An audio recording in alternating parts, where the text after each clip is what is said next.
சட்டமன்றத்தில் நிதிநிலை அறிக்கை தொடர்பான விவாதத்தில் கட்சி மாற்றம் குறித்து சுவாரஸ்ய விவாதம் நடைபெற்றது.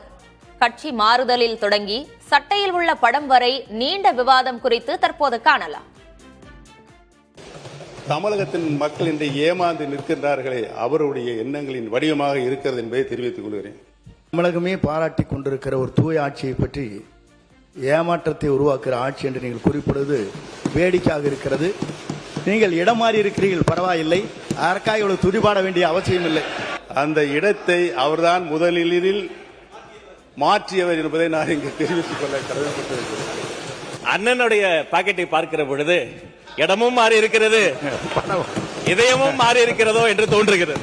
எங்கள் அண்ணன் செங்கோட்டையன் அவர்கள் இடம் மாறி இருக்கலாம், ஆனால் புரட்சித் தலைவி அம்மா அவர்களை இன்னும் தன்னுடைய இதயத்தில், தன்னுடைய சட்டை பையில் இன்னும் வச்சிருக்காரு.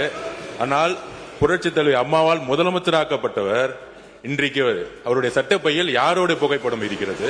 திராவிட இயக்கத்தினுடைய பரிணாம வளர்ச்சியாக பேரறிஞர் பெருந்தகை தந்தை பெரியார், பேரறிஞர் அண்ணா, முத்தமிழறிஞர் கலைஞர், புரட்சி தலைவர் மக்கள் தலைவர் எம்ஜிஆர், மாண்புமிகு நல்லாட்சி நடத்திய அம்மா அவர்கள், இவர்களை எல்லாம் எங்கள் இதயங்களிலே நாங்கள் என்றைக்கும் எங்களுடைய கடைசி காலம் வரை வைத்திருப்போம் என்பதை தெரிவித்துக் கொள்கிறேன். படத்தை காட்சி ஏமாற்றுகின்ற பழக்கம் எங்களுக்கு இல்லை என்று தெரிவித்துக் கொள்கிறேன்.